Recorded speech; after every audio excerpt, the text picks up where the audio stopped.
Hello friends and welcome to Vakar Edupedia. The poet Caedmon. Introduction. दोस्तों कैडमन पहला English poet है जिसे नाम से जाना जाता है। वो एंग्लो सैक्सन पीरियड का एक मॉन्क और पोइट था। वो एक चरवाहा था और व्हाइट बी एबी के गिरजाघर के जानवर चराया करता था। दोस्तों कैडमन अनपढ़ था लेकिन एक रात को ख्वाब में पोइट्री सीख गया था और बाद में वो एक काबिल राहिब और एक मुतासिर कुन ईसाई शायर बन गया था। Date of birth. दोस्तों कैडमन के डेट ऑफ बर्थ में इख्तिलाफ है लेकिन अक्सर स्कॉलर्स के मुताबिक वो 657 एडी में पैदा हुआ था। Place of birth.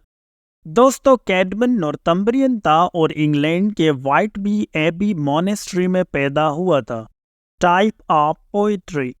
कैडमन एक एंग्लो सैक्सन शायर था और उसने ओल्ड इंग्लिश में शायरी की है। उसकी शायरी मजहबी थी और उसकी पोइट्री में हिम थे। दोस्तों हिम ऐसी शायरी या नज़म को कहते हैं जिसमें खुदा की तारीफ की गई हो। उर्दू में इसे हमद कहते हैं। Life of Caedmon. दोस्तों कैडमन के मुतालिक हम जो कुछ जानते हैं वो सेनेट बीड की तारीख पर किताब ecclesiastical history of the English people से मालूम हुआ है। बीड के मुताबिक कैडमन एक आम इंसान था जो व्हाइट बी एबी के गिरजाघर में चरवाहे के तौर पर काम करता था। एक शाम जब राहिब खाना खा रहे थे और गाना गा रहे थे तो कैडमन जानवरों के साथ सोने के लिए जल्दी चला गया क्योंकि वो गाना नहीं जानता था। दोस्तों सोते हुए उसने एक ख्वाब देखा जिसमें कोई शख्स उसके पास आया और उससे कहा कि the beginning of the created things गाओ।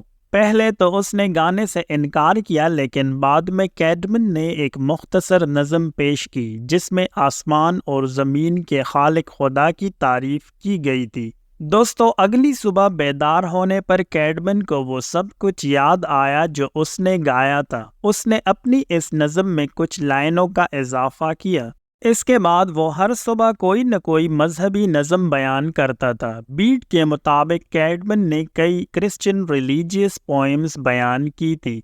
680 में कैडमन एक मॉन्क की तरह फौत हो गया। उसका मकबरा व्हाइट बी एबी की मोनेस्ट्री में है। Work of Caedmon. दोस्तों कैडमन का वाहिद बच जाने वाला काम कैडमन्स हिम है जो उसने खुदा की तारीफ में बयान किया था। ये हिम या हमद 9 अल्टरनेटिव लाइन्स पर मुश्तमिल है। इस हिम को उसने अपने इब्तिदाई ख्वाब में सीखा था। दोस्तों ये हिम ओल्ड इंग्लिश के इब्तिदाई पोएम्स में से एक है। अगरचे इस हिम के अलावा कैडमन का तकरीबन कोई भी पोएम आज नहीं है लेकिन उसका असर इंग्लिश लिटरेचर पर आज भी है। दोस्तों यकीनी तौर पर कैडमन तारीख में महफूज होने वाला इब्तिदाई इंग्लिश पोइट है। तो दोस्तों ये थी आज की हमारी वीडियो कैडमन पोइट की लाइफ और वर्क पर। उम्मीद करता हूँ कि वीडियो अच्छी लगी होगी। इंग्लिश लिटरेचर पर और इन्फॉर्मेटिव वीडियोस देखने के लिए मेरे यूट्यूब चैनल वकार एजुपीडिया लाइक शेयर और सब्सक्राइब कीजिए। मिलते हैं अगली वीडियो में। अपना बहुत सारा ख्याल रखिए। खुदा हाफिज।